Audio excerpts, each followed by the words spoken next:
E aí, pessoal, tudo bem com vocês? Espero que vocês estejam todos bem. Já sabem que as férias encerraram, né? Agora é muito trabalho, tá bom? Sejam bem-vindos, estamos satisfeitos com a volta de vocês.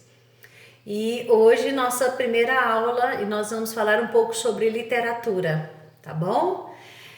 Nós já estudamos alguns períodos literários. Dentre eles, nós temos o trovadorismo, onde vocês tiveram a oportunidade de conhecer a respeito das cantigas trovadorescas, né?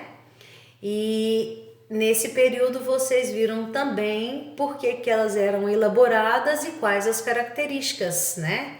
Que era o eu lírico feminino, o eu lírico masculino, né? Dependendo do tipo de cantiga, que eram feitos para um ambiente palaciano, né?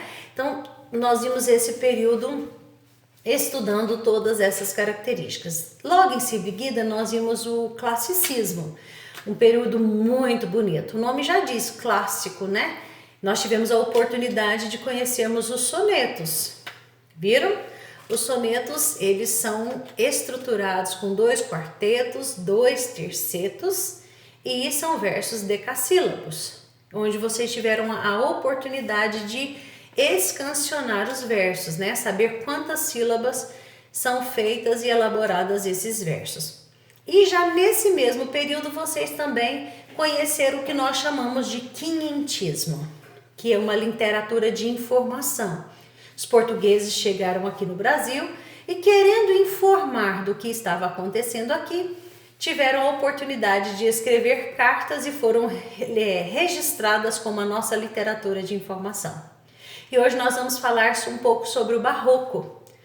O Barroco, na verdade, foi um período de um contexto histórico muito conturbado, porque é o período que nós chamamos de período da Reforma e da Contra-Reforma, né? E isso acontece principalmente na Europa a partir do século XVI, ok? O que é, na verdade, essa reforma? A reforma é uma insatisfação com os poderes supremos da Igreja Católica.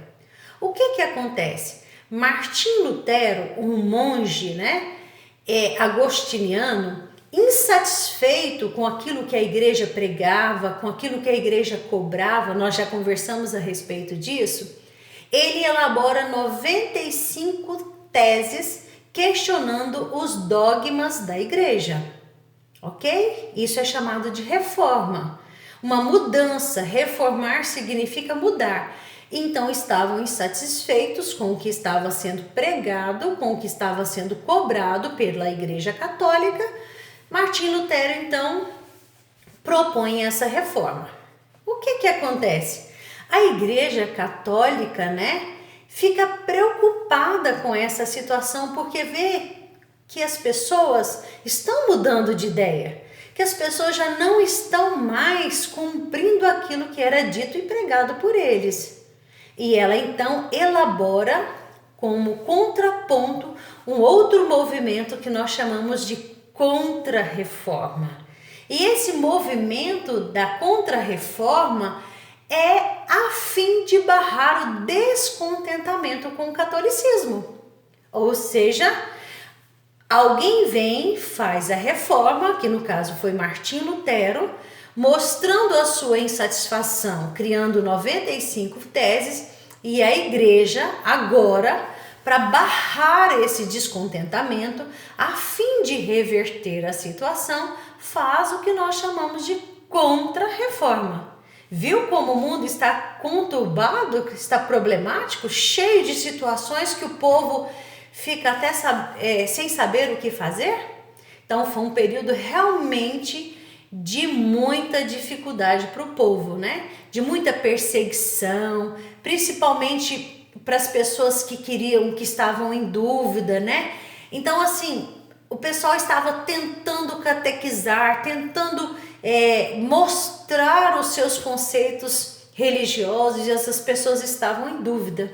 E então o catolicismo, ele investe em belas obras, né? Se vocês pegarem o livro de vocês, lá na página 174, vocês irão ver do que eu estou falando, né? Na página 174 e também na página 178. Eu gostaria que vocês depois pegassem esse material e fizessem a leitura. Vale a pena, né? Conhecer um pouco mais. Vocês vão ver aí que há uma estrutura belíssima das igrejas.